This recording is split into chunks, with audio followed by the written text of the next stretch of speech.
जब राजा महाराजा हुआ करते थे, बड़े बड़े राजमहल, किले और जंगल भी हुआ करते थे। उस समय बड़ों का बड़ा ही मान सम्मान करते थे।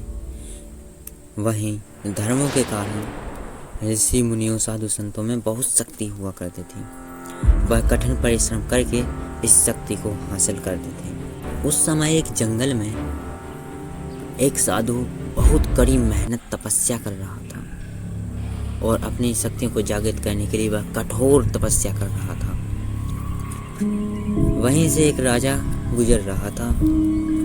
उस जंगल में साधु को देखा तो वह राजा मुस्कुराने लगा और साधु का मजाक बनाने लगा। लेकिन साधु कठिन तपस्या कर रहे थे, इसलिए उन्होंने उस राजा को इस पर कोई जवाब नहीं दिया। फिर राजा वहीं से अपने घोड़े के साथ उस साधु की तपस्या को भंग करने लगा। उसने बहुत प्रयास किया साधु की तपस्या भंग करने की, लेकिन फिर भी साधु अपनी तपस्या में बिल्कुल खोया हुआ था और वह तपस्या करते ही जा रहा था। लेकिन राजा भी कहाँ हार मानने वाला था। वो राजा बहुत घमंडी था। उसे अपनी राज्य की दौलत और किले पर बहुत ही घमंड था। वह बहुत ही मक्कार राजा था। वहाँ कहाँ हार मानने वाला था। फिर उसने प्रयास किया और साधु की तपस्या भंग कर दी। साधु की तपस्या भंग होते ही साधु बहुत ही गुस्से में आ गया और उस राजा को एक श्राप दे दिया। वह राजा से बोला, तुझे अपनी दौलत पे इतना घमंड है ना, तो मैं तेरी सारी दौलत को मिट्टी में मिला दूंगा। इस पर राजा बहुत हंसता है तो साधु को और गुस्सा आता है। वह श्राप देते हैं कि तुझे जिस किले पर बहुत ज़्यादा घमंड है ना, वह किला मिट्टी में मिल जाएगा और आज से तू किला मिल जाएगा। अब वह राजा धीरे धीरे किले में परिवर्तित होने लगता है। राजा किले में परिवर्तित हो रहा है तो उसे अपनी गलती का एहसास हो जाता है और वह डर जाता है। अब राजा किले में बदल रहा है तो वह साधु से माफ़ी मांगता है, बाबा मुझे माफ़ कर दो, मैंने बहुत बड़ी गलती की, मुझे माफ़ कर दो।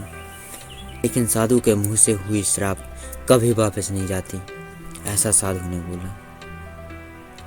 लेकिन उस साधु ने कहा, जब तुम मुझसे इतनी ही माफ़ी मांग रहे हो तो मैं तुम्हें एक वरदान देता हूँ।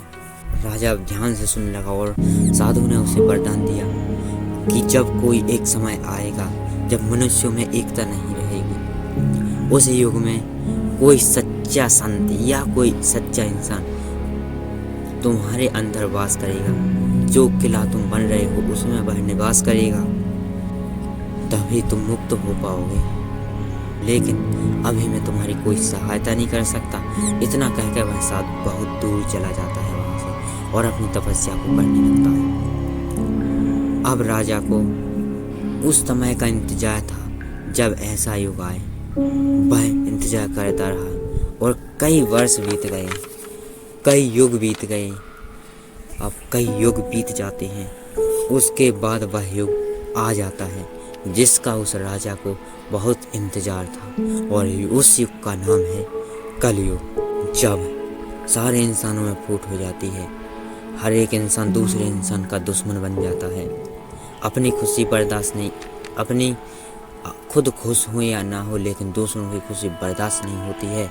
ऐसे युग को कलयुग कहते हैं और वह युग आ जाता है।